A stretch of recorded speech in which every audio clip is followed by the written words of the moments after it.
Further ruling, Fatwa about the complete ablution, purification. This is a statement by the awaited Imam Mahdi Nasser Mohammad Al-Yamani, and it is recited to you by one of his supporters. This statement was written on the 22nd of March 2020 AD. In the name of Allah, the most gracious, the most merciful. Peace be upon the messengers, and praise be to Allah, Lord of the worlds. May the peace, mercy and blessings of Allah be upon you, my beloved supporters, and all truth seekers. I see you arguing with regards to my fatwa, ruling, in my previous statement, about the meaning of complete ablution. It's exactly as you perform ablution, Wudhu. In fact, Estinshaq, the act of throwing water up into the nostrils, is included within the hygiene of the content of the face and mouth. Also, cleaning the teeth is included within the cleanliness and beauty of the face. And Sewak, toothstick, is included within the cleanliness of the teeth and beauty of the face while smiling and speaking. So his breath will be fresh.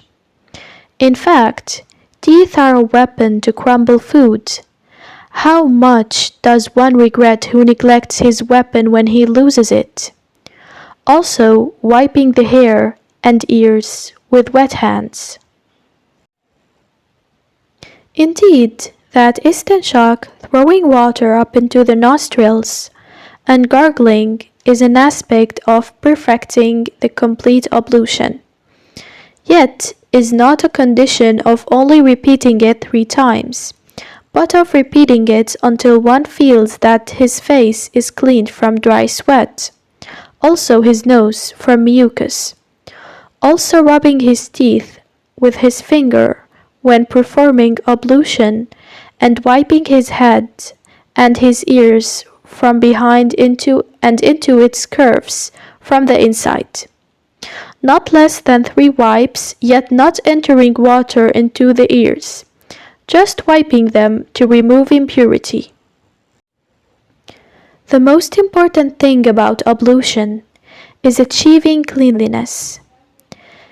It's not a condition that washing the face, Estinshaq, throwing water up into the nostrils, gargling, etc., be only 3 times.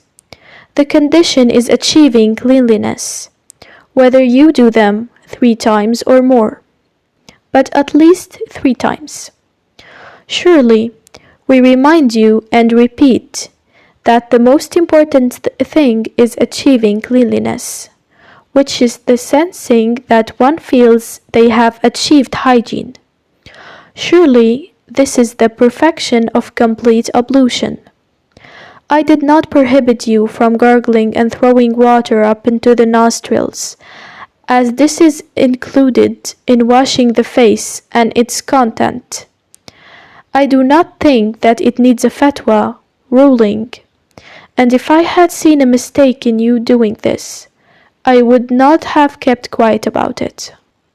Did not the Messenger of Allah, Muhammad, prayer of forgiveness and peace from Allah be upon him and his righteous family, say, لولا أخاف أن أشق على أمتي لأمرتهم بالسواك عند كل صلاة. Were it not that it would be too difficult for my ummah, nation, I would have commanded them to use the toothstick, Sewak, at every time of prayer. Indeed, in Estinshaq, throwing water up into the nostrils, and gargling, there is a far-reaching wisdom from Allah. I only increased you in knowledge regarding the complete ablution when I taught you about wiping the feet, and by that God means rubbing them by hand and making fingers go through the toes, as there might be impurity between the toes, especially the ones that are close to each other. Also, regarding cutting nails, whether for men or women, especially fingernails, we do not forbid women's nail polish for adornment provided that the nail polish is put on nails that are pure and clean. Nail polish would not stop the removal of what might get stuck on the nails of impurities after that, because that nail polish was originally placed on clean nails, and whatever gets stuck over them later will be over the nail polish, and what is newly stuck, ablution will remove it. So perform you the complete ablution. I had only rejected that some claim about wiping the feet, claiming it should be done with a wet hand only, but in fact you should wash them. And I clarified to you that wiping the feet here in the verse means rubbing them with your hand, as they are more exposed to impurity, and that is to attain hygiene. And you should know that hygiene is from belief in what Allah commanded you of. Listen and obey, for that you may succeed.